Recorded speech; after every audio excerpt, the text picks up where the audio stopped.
तो फिर क्या होगा, अभी एंजाइम सबस्ट्रेट कॉम्प्लेक्स का फॉर्मेशन होगा। तो एंजाइम कौन है यहाँ पे, नाइट्रोजनेज है, ठीक है।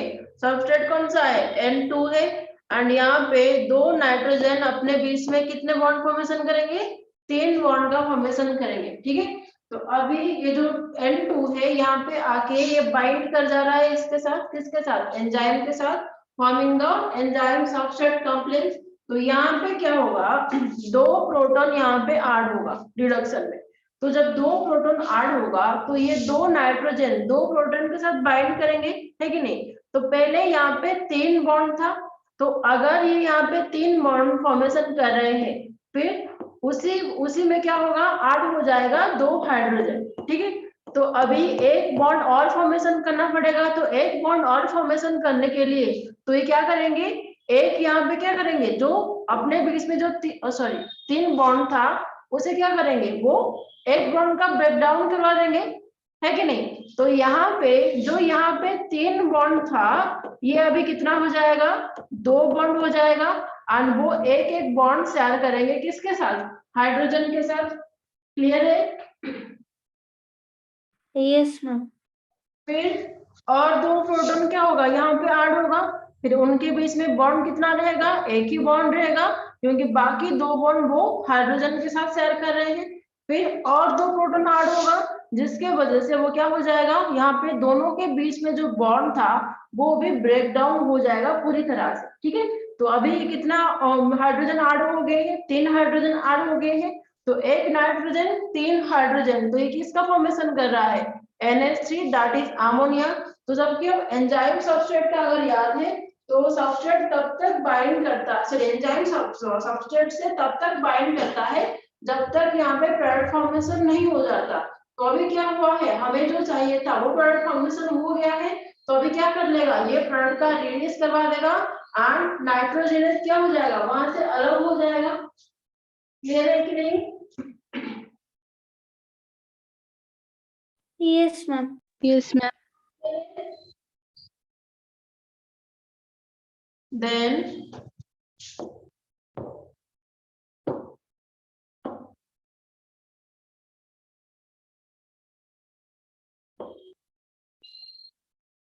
तो जब ये अमोनिया में कन्वर्ट हो जाएगा तो क्या कर सकता है प्लांट, उसे अमोनिया टू अमोनिया टू क्या बनाएगा, वो अमोनियम आयन बनाएगा। अमोनियम आयन को प्लांट डायरेक्टली भी ऑब्जर्व कर सकता है, या फिर अगर चाहे तो नाइट्रेट एंड नाइट्रेट में कन्वर्ट भी हो सकता है।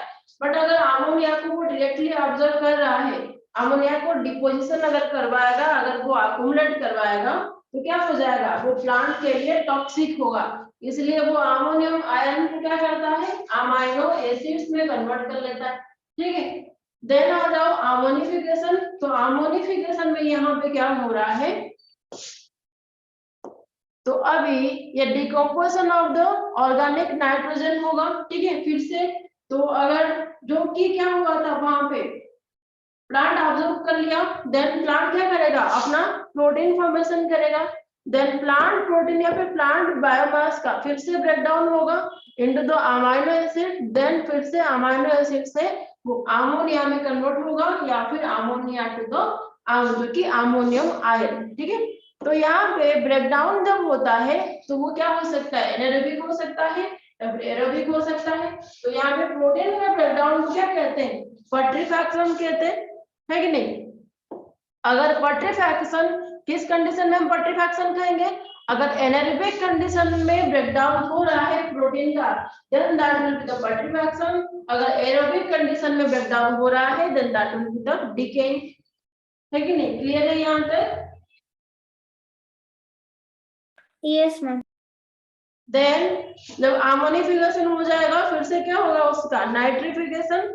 तो नाइट्रिफिकेशन में क्या होगा, फिर से वही अमोनिया कन्वर्ट होगा किसमें, नाइट्राइट में। So here ammonia will convert into nitrite. अगर नाइट्राइट किसमें कन्वर्ट होगा, नाइट्रेट में, ठीक है। तो यहाँ पे ये जो नाइट्रिफिकेशन हो रहा है, तो नाइट्रिफिकेशन कौन करवा रहा है, नाइट्रोजोमोनास एंड नाइट्रोकोकस कर रहा है कि नहीं। तो यहाँ पे अमोनिया टू नाइट्राइट में कन्वर्ट करना that is done by the Nitrosomonas or Nitrococcus. तो it's done by the Nitrosomonas और Nitrococcus, ठीक है। एंड नाइट्राइट को फिर से नाइट्रेट में कन्वर्ट करना, ये कौन कर रहा है? And this nitrifying bacteria. So here यहाँ पे कौन कन्वर्ट करवाएगा? दैट इज द नाइट्रोबैक्टर,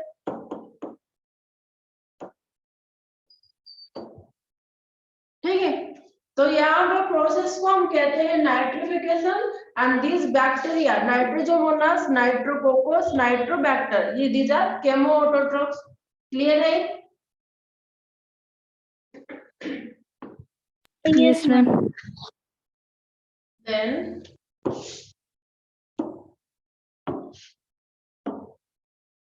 ठीक है, फिर से क्या होगा? यहाँ पे फिर से वही नाइट्रेट से नाइट्राइट में कन्वर्ट हो रहा है। तो नाइट्रेट जब नाइट्राइट में कन्वर्ट हो रहा है, वहां पे कौन यूज होगा? Enzyme nitrate reductase. याद रखना, नाइट्रेट रिडक्टेस कहाँ पे होता है? साइटोप्लाज्म में। एंड ये फिर से जब नाइट्राइट से अमोनियम आयन में कन्वर्ट हो रहा है by in the presence of nitrite reductase, and वो कहाँ पे प्रेजेंट है? प्लास्टिड में, ठीक है।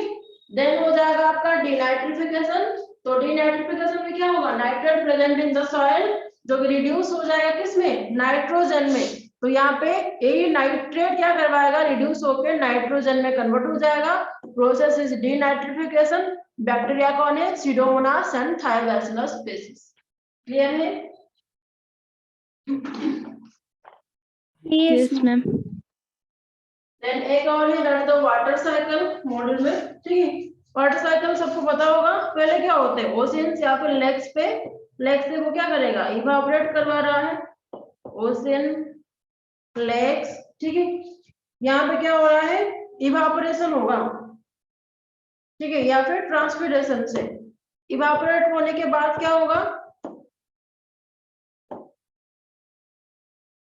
इवापोरेशन के बाद क्या होगा? Condensation. कंडेंसेशन के बाद प्रेसिपिटेशन, ठीक है नहीं? तो ये जब प्रेसिपिटेट करेगा तब जो वो हेवी हो जाएगा। देन प्रेसिपिटेट करने के बाद क्या हो जाएगा? ये रेन की तरह फॉलोअप होता है, तो ये रेनफॉल होगा। तो रेनफॉल फिर किस में आ जाएगा? ओशन से लेक्स वगैरह में आ जाएगा, ठीक है। वाटर साइकिल ज्यादा एक्सप्लेन करने की जरूरत नहीं है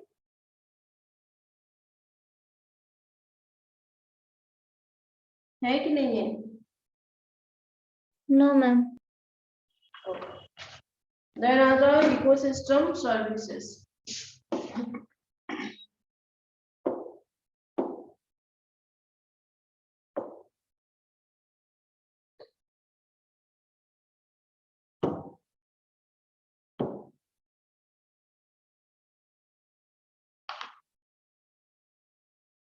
ठीक है, तो इकोसिस्टम सर्विसेज का मतलब क्या है? यहाँ पे इकोसिस्टम जो भी कुछ प्रोडक्ट्स यहाँ पे क्या कर रहा है? इकोसिस्टम में अवेलेबल है, ठीक है। तो वो क्या है? बेस्ट सर्विस प्रोवाइड कर सकता है, ठीक है। किसे? एनवायरमेंट एनिमल्स को, या फिर वहां पे जो रह रहे हैं।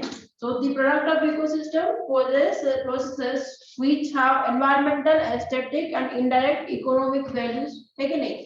तो यहाँ पे जैसे कि आपका हेल्दी फॉरेस्ट अगर रहेगा, ठीक है, तो हेल्दी फॉरेस्ट इकोसिस्टम क्या करेगा? अगर जितना ज्यादा फॉरेस्ट रहेगा तो वो water purifier and air purifier करवाएगा, है कि नहीं? देन मिनिमाइज करवाएगा drought, floods and cyclic nutrients को। तो ये उसे क्या करवाएगा? ये सारे नेचुरल कैलामिटीज को रोकेगा, है कि नहीं? फर्टाइल सॉइल को इनिशियल ज्यादा करवाएगा, फर्टाइल सॉइल का प्रोडक्शन करवाएगा। देन और क्या कर रहा है? अगर ज्यादा हमारे लिए हेल्दी फॉरेस्ट रहेगा तो हैबिटेट प्रोवाइड करेगा किसे? वाइल्ड लाइफ को, है कि नहीं? Pollinate crops. एंड ये स्टोरेज साइट भी है किसके लिए?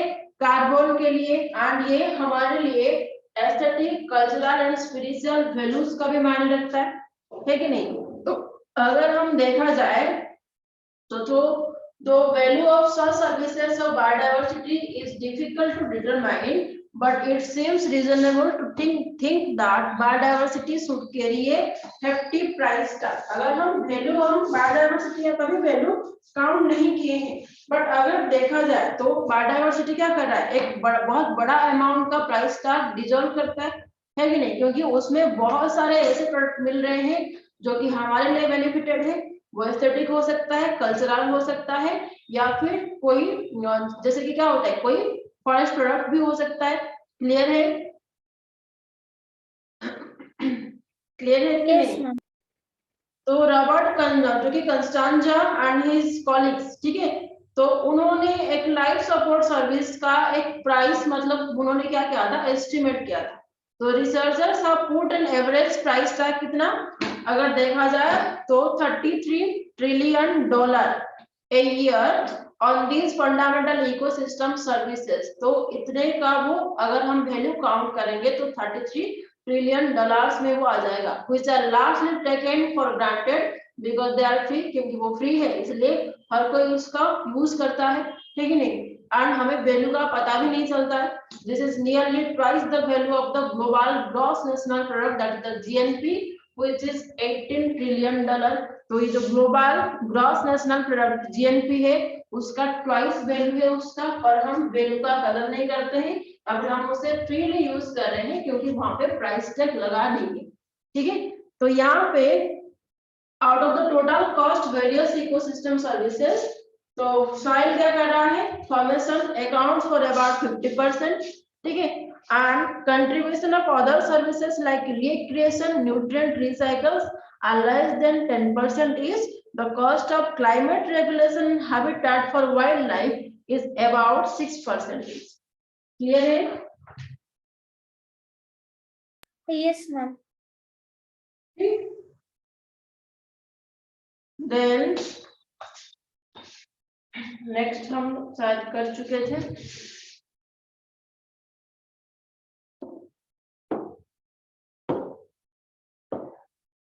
ये हमारा हो चुका था अल्टीट्यूड लैटिट्यूड क्लास में,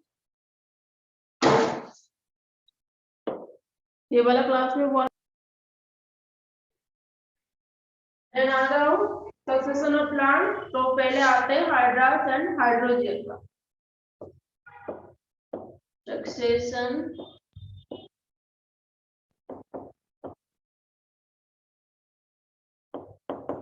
प्लांट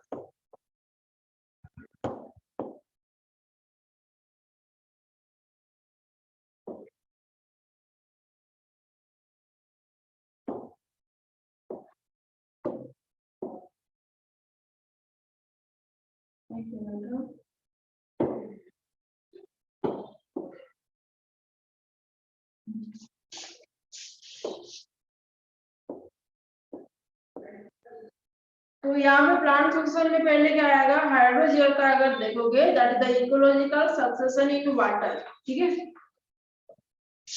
तो पहले कर लेते हैं हाइड्रोजियर का,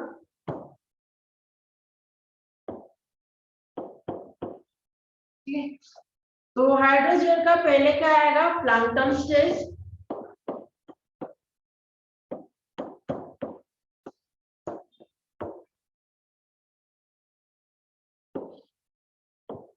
तो प्लैंक्टन स्टेज में अगर देखोगे तो plankton stage is the Pioneer stage of the hydrogen, तो ये क्या होता है, स्टार्ट होता है, इसलिए उसे पायनियर स्टेज भी कहते हैं,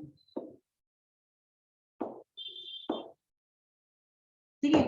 तो यहाँ पे प्लैंक्टन स्टेज क्यों कहा जाता है, क्योंकि अगर हम हाइड्रोजियर या फिर वाटर aquatic सिस्टम में देखेंगे there is number of phytoplanktons, तो यहाँ पे there is greater number of phytoplanktons किस फॉर्म में प्रेजेंट होते हैं,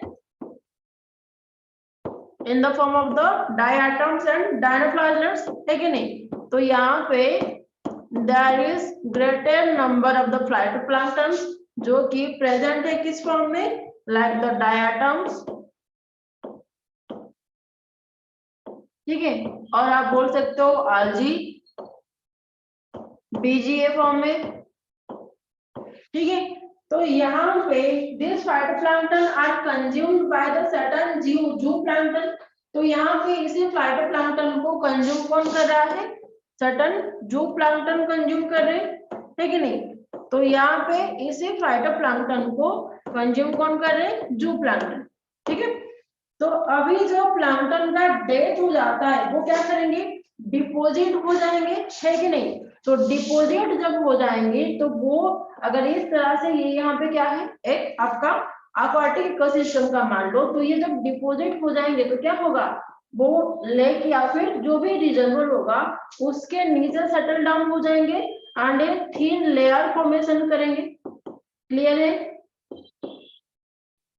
Yes, ma'am. ठीक है।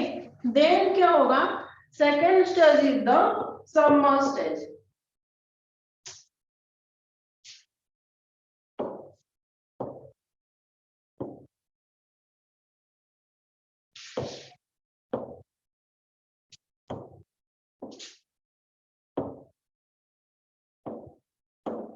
तो सबमर्ज स्टेज में क्या होगा, अभी क्या किए हैं, ये थिन लेयर फॉर्मेशन कर लिए हैं, ठीक है। Then the humus formed by the decomposition of planktons paves way for the arrival of the new community, है कि नहीं। तो यहाँ पे जो ह्यूमस यहाँ पे ये डिपोजिशन कर रहा है, तो फिर से इसी से क्या होगा, न्यू कम्युनिटी का एराइज होगा। तो हम बोल सकते हैं यहाँ पे ये सबमर्ज प्लांट की बात कर रहा है, जो कि यहाँ पे उसे क्या मिल जाएगा, उसे अपना न्यूट्रिशन मिल जाएगा उस लेयरिंग से। क्लियर है? तो that is the submerge stage, ठीक है। तो ये जो सबमर्ज स्टेज में जो प्लांट होंगे वो कौन होंगे, दैट मे बी हाइड्रिला, ठीक है, वालिसनेरिया, हाइड्रिला, देन वालिसनेरिया, ठीक है। देन आपका आउट्रिकुलारिया हो सकता है,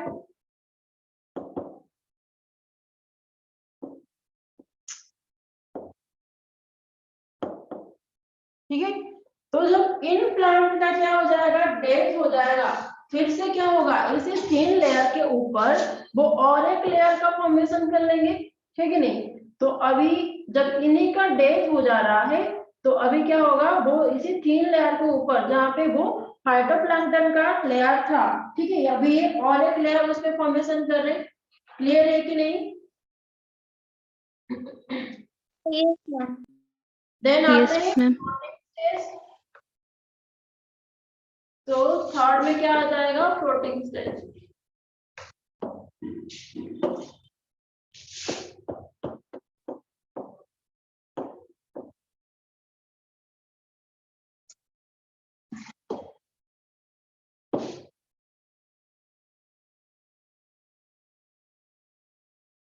थोड़ा नेट की वजह से ये नहीं चल रहा है,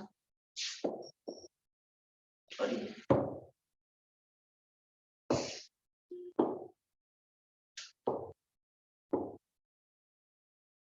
So third is the floating stage.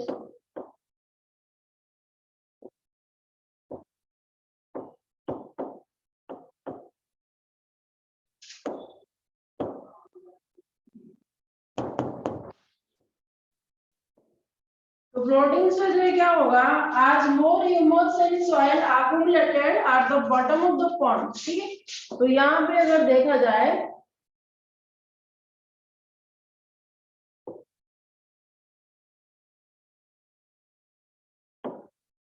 तो अगर पिछले में चलेंगे तो यहाँ पे क्या हो गया है, मोर ह्यूमस अभी accumulate हो गया है बॉटम में, है कि नहीं। तो अगर यहाँ पे मोर ह्यूमस यहाँ पे accumulate हो गया है तो यहाँ पे introduction of the new community of the plants हो सकता है, जो कि क्या करेंगे, फ्लोटिंग फॉर्म में हमें मिलेंगे। तो अभी सबमर्ज प्लांट का क्या हो गया, सबमर्ज प्लांट अभी नहीं रहे हैं, जिनका डेथ हो गया है, तो यहाँ पे हमें वो प्लांट मिलेंगे जो कि फ्लोटिंग कर रहे होंगे, ठीक है। तो यहाँ पे हमें अभी क्या होगा, न्यू ऑर्गेनिज्म या फिर न्यू प्लांट का इंट्रोडक्शन मिलेगा जो कि फ्लोटिंग प्लांट होंगे। क्लियर है कि नहीं। तो अगर ये फ्लोटिंग प्लांट है तो दे प्लांट में है rooted in the bottom of the soil with floating leaves. तो यहाँ पे ये जो उनका जो रूट्स होगा वो क्या हो सकता है, बॉटम तक हो सकता है, विद देयर फ्लोटिंग लीव्स, है कि नहीं। तो अभी ये लीव्स क्या कर सकते हैं, तो प्लांट्स आल्सो अपीयर, जैसे कि ट्रापा है या फिर निम्फिया है, तो these are the floating plant. तो यहाँ पे this plants completely cover the water surface, है कि नहीं। So the summers plant do not get the sunlight. तो अगर यहाँ पे समर्स प्लांट होंगे भी तो यहाँ पे क्या होगा, वो अभी सनलाइट उन्हें नहीं मिल सकता, क्योंकि यहाँ पे वाटर सरफेस पे क्या हो गया है, अभी पूरी तरह से फ्लोटिंग प्लांट क्या किए हैं, ऑक्युपाई कर लिए हैं, है कि नहीं। तो यहाँ पे आज उन्हें सनलाइट नहीं मिलेगा, तो धीरे धीरे जो यहाँ पे क्या था, सबमर्ज प्लांट था, वो क्या हो जाएंगे, डिसअपियर हो जाएंगे, उनका डेथ हो जाएगा। क्लियर है? Yes ma'am. ठीक है। एंड आज ये क्या करेंगे, उनका डेथ हो जाएगा, फिर से वो क्या करेंगे, यहाँ पे फिर से डिपॉजिट हो जाएंगे, तो फिर से वो और एक लेयर का फॉर्मेशन कर लेंगे नीचे। ठीक है। देन आ जाओ जो कि फ्लोटिंग स्टेज के बाद, तो फ्लोटिंग स्टेज में क्या हुआ, तो फ्लोटिंग प्लांट्स का फॉर्मेशन हुआ जो कि सनलाइट को अलाउ नहीं किए, तो सबमर्ज प्लांट जो थे तो वो क्या हो गए, डिसअपियर हो गए, एंड वहां पे क्या हो गया, देन रिड्यूस हो गया। ठीक है। देन आ जाओ रीड स्टॉर्म स्टेज। तो रीड स्टॉर्म स्टेज में क्या होगा, उसे क्या कहते हैं, एम्फीबियस स्टेज कहा जाता है।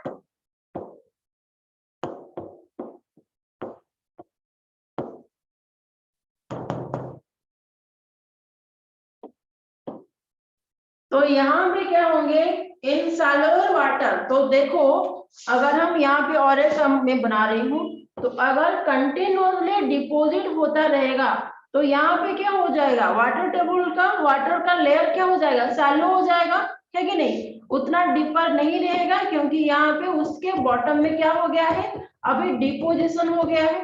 क्लियर है कि नहीं।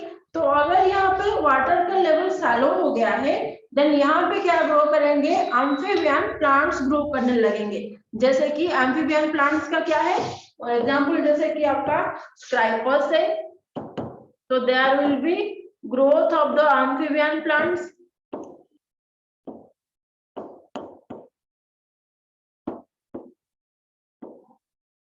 like the scrapers,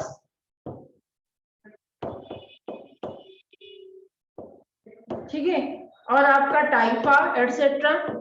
तो यहाँ पे अभी एम्फीबियस प्लांट का ग्रोथ होगा, तो यहाँ पे क्या करेंगे, this plant transfer huge quantities of water. तो यहाँ पे क्या होंगे, वो वाटर को और ज्यादा यूज करेंगे, है कि नहीं। अगर और ज्यादा वो वाटर को यूज करेंगे, फिर से क्या होगा, वो यहाँ पे क्या करेंगे, मोर स्लीट एंड ह्यूमस का डिपोजिशन करेंगे, तो वो और सैलो हो जाएगा, है कि नहीं। द वाटर डेप्थ क्या हो जाएगा, फर्दर डिक्रीज करेगा। क्लियर है?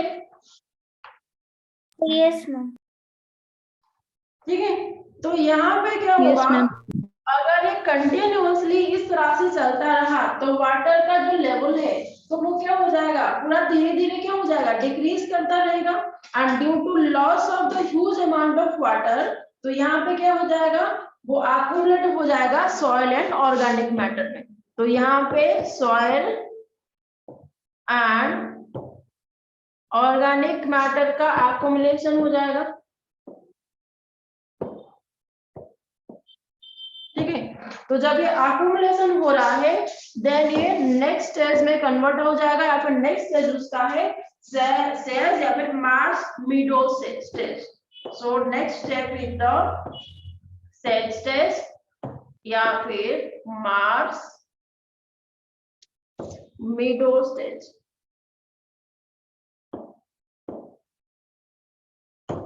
ठीक है। तो इसमें क्या हो रहा है, फिर से उसका डेप्थ उसका रिड्यूस कर रहा है, एंड अगेन वहां पे सॉइल एंड ऑर्गेनिक मैटर का डिपोजिशन हो रहा है कि नहीं। तो यहाँ पे मार्स मीडो स्टेज में फिर से क्या आएंगे, और कुछ जो कि न्यू प्लांट्स का इंट्रोडक्शन होगा, जैसे कि आपका सिम्बायोपोजन साइपरस, जो कि उसी में क्या कर सकते हैं, लिव कर सकते हैं। ठीक है। तो ये क्या करेंगे, फिर से ये ट्रांसफर करेंगे large quantity of water, making the soil to dry and for the water loving plant. तो यहाँ पे जो कि हाइड्रोफाइट्स होंगे, उनके लिए अभी क्या हो जाएगा, तो जो कि एनवायरमेंटल कंडीशन अनफेवरेबल हो जाएगा, क्योंकि ये बार बार यहाँ पे डिपोजिशन हो रहा है। है कि नहीं, एंड अमाउंट ऑफ ह्यूमस जो यहाँ पे डिपॉजिट हो रहा है दैट विल इंक्रीज, तो यहाँ पे ह्यूमस का जो लेयर है वो इंक्रीज करेगा। क्लियर है? Yes, ma'am. ठीक है, देन सेल्स यहाँ पे फिर क्या Yes, होगा, ma'am.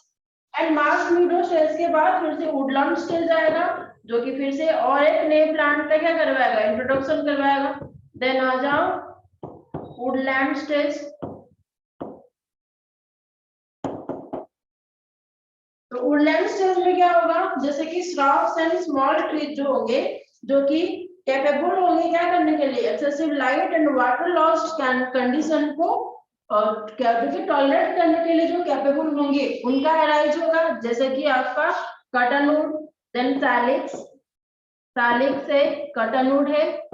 तो ये क्या कर सकते हैं, मार्सी एरियाज को यहाँ पे जहाँ पे क्या होगा, ज्यादा वाटर या फिर मड वगैरह होगा, ठीक है, तो ये क्या कर सकते हैं, उसे उस कंडीशन को टॉलरेट कर सकते हैं, तो वो यहाँ पे राइज करेंगे, ठीक है। देन उनके बाद क्या आएगा, देन नेक्स्ट स्टेज आएगा आपका फॉरेस्ट स्टेज या फिर क्लाइमैक्स स्टेज। तो ये जब आ जाएंगे उसके बाद कंडीशन और थोड़ा ड्राई हो जाएगा, डिपोजिशन और ज्यादा हो जाएगा, देन नेक्स्ट में आएंगे फॉरेस्ट या फिर क्लाइमैक्स, तो ये लास्ट में आएंगे फॉरेस्ट या फिर क्लाइमैक्स स्टेज।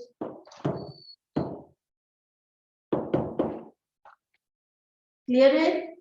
ठीक है, तो फॉरेस्ट एंड क्लाइमैक्स स्टेज में क्या आएगा, Yes, ma'am. जो फाइनल होगा, एंड यहाँ पे अपेयर करेंगे कौन, woody trees, so there will be appearance of the woody trees. ठीक है, क्लियर है यहाँ तक? तो यहाँ पे क्या हो सकता है, ये ट्रॉपिकल रेनफॉरेस्ट डेवलप कर सकता है या फिर टेम्परेट हो सकता है इसी वुडी ट्री से, जबकि फॉरेस्ट जाएगा तो कोई भी क्या कर सकता है, यहाँ से डेवलप कर सकता है। तो पहले क्या था, पायनियर स्टेज था, that is the plankton stage, है कि नहीं, जहाँ पे प्लैंक्टन क्या किए थे, पहले प्लैंक्टन थे, है कि नहीं, जिसे हम पायनियर स्टेज कहते थे। देन प्लैंक्टन के बाद क्या आ गया आपका समर स्टेज, जहाँ पे समर्स प्लांट आ गए। समर्स प्लांट के बाद आपका रीड स्वैम्प स्टेज, है कि नहीं, रीड स्वैम्प स्टेज और क्या किए, फिर से और डिपोजिशन होता हुआ गया। देन रीड स्वैम्प स्टेज के बाद क्या आ गया आपका, जहाँ पे एम्फीबियस प्लांट्स हमें मिले। देन रीड स्वैम्प स्टेज के बाद आपका मार्स मीडो स्टेज, तो मार्स मीडो स्टेज में कौन कौन आ गए, जैसे कि वो प्लांट आ गए जो कि क्या कर सकते हैं, और उसी जो कि सालों वाटर में या फिर डिपोजिशन में सरवाइव कर सकते हैं। देन मार्स मीडो के बाद आ गए वुडलैंड, वुडलैंड के बाद आ गया फॉरेस्ट या फिर क्लाइमैक्स स्टेज। क्लियर है? Yes, ma'am. सबको क्लियर है यहाँ तक?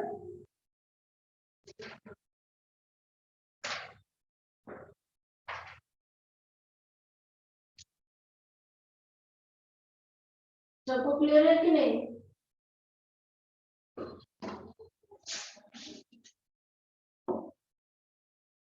चिन्मयी, प्रीशा क्लियर है? Aishwarya? Yes, ma'am. Yes, ma'am. श्रुति क्लियर है? जिज्ञासा? Yes. ओके, ठीक है, फिर आपका इकोसिस्टम कंप्लीट हो गया यहाँ पे।